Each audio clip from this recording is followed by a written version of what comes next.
I have a card, Miss Wynn Grcich.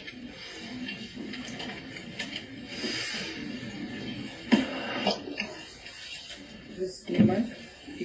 I think that's the mic. Is that the mic? Oh, okay. Hi, my name is Wynn Grcich, and I was going to do a PowerPoint presentation here tonight, but I just found out that your city doesn't do that.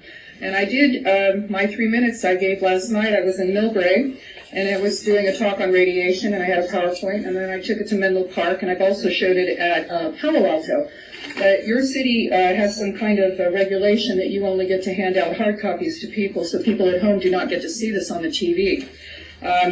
So, you know, if you can be at someone of your friend's house, I said, do check it out, because it's quite interesting. What I'm here tonight to talk about is there's a lot of things that are happening, and it's really important, but one of the things that's radioactive is there's a movie called What in the World Are They Spraying? And this movie is really important because, you know, the chemtrails that they spray on us, and then they turn on a machine called HARP, which adheres to the chemicals that they spray on us. And we're not, you know, they're spraying us like bugs. This stuff is aluminum oxide, strontium, and barium, which are radioactive. And they can change the weather. So this global warming and patterns of weather, they can change the weather by spraying things and then turning on a machine that adheres to these chemicals in the air. But the bad part is that these chemicals make the ground so acidic things don't grow. And it's poison. And what's in your brain when you have Alzheimer's? Aluminum. And what are they spraying on? Aluminum oxide. And strontium and barium, you know, are radioactive. So when they make the ground acidic, and you will see that Stanford has an agreement to do this, and so does NASA.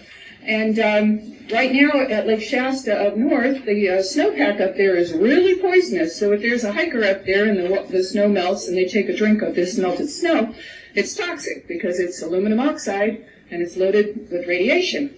But what I was showing last night is the fact that we know that fracking brings up radiation in our atmosphere.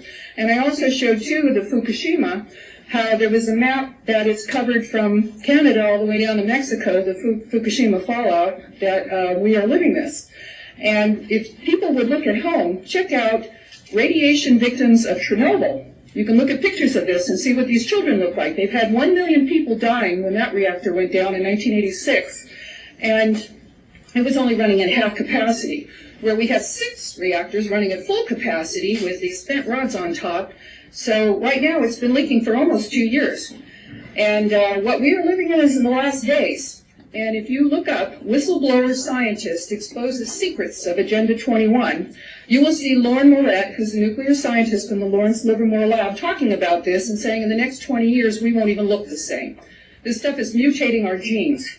And the things that are happening right now in this depopulation agenda, not only are we being poisoned from the stuff coming from Fukushima, our own government blew up 1,300 nuclear bombs before John F. Kennedy signed a nuclear test ban treaty in 1963. But in that last year, between 62 and 63, they did 350 bombs. Thank you. Thank you very much.